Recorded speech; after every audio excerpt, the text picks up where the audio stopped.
So a couple things. I printed this nifty carriage guide thing, even though I'm only using half of it right now.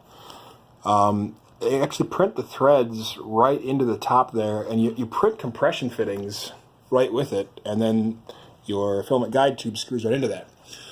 Before I did that, I took, where did I see that? These are compression fittings, and I just wedged that right into there's like a wooden piece on top holding the extruders down.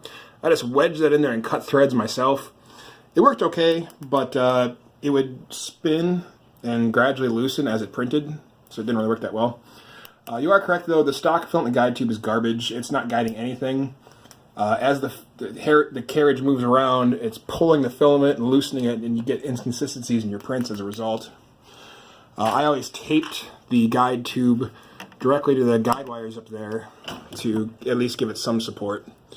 You can see I've rewired my harness with shrink wrap and coating and everything. Protect that. Down to the bed, some hints here. The glass build plate is awesome. I mean, you can pretty much see from here how warped the aluminum one is in comparison. You go anywhere near the edges and you can't maintain level. The glass is perfectly flat. I let it sit for a little longer to make sure it's all heat soaked when you start. It's really easy to get prints off it. I like that you can unclip it and pull it out, so you're not scraping on the hot bed to get prints off, because your arms are hot when you do that. You're deforming them, and you got to re-level the bed every single time for sure if you do that. The other thing is that I removed one of the bed leveling screws.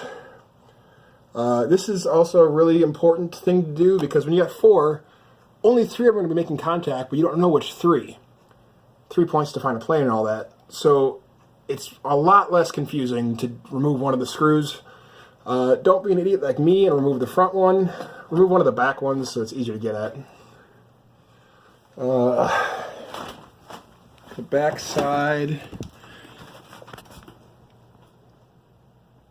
I've just got it zip tied, but yeah, you can actually see I printed a guide tube for the back here, and it broke off when I threaded it in. Oops a doodle.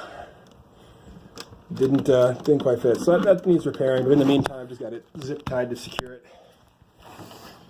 That was a Thingiverse grab, the extruder in there. It was a good grab. That was a good print. I went through a couple different ones before I found one that worked that I really liked. I think that's it. Let me know if you have any other questions. Oh, wait. Here's my micro drill bit set. A couple broken ones in there because they're fucking tiny and hard to use, but these are awesome for clearing nozzles. And Micro Swiss is the supplier I got my all metal hot end from. They also have a number of nozzles, different sizes. So I've got itty bitty 0.2 millimeter ones, I think.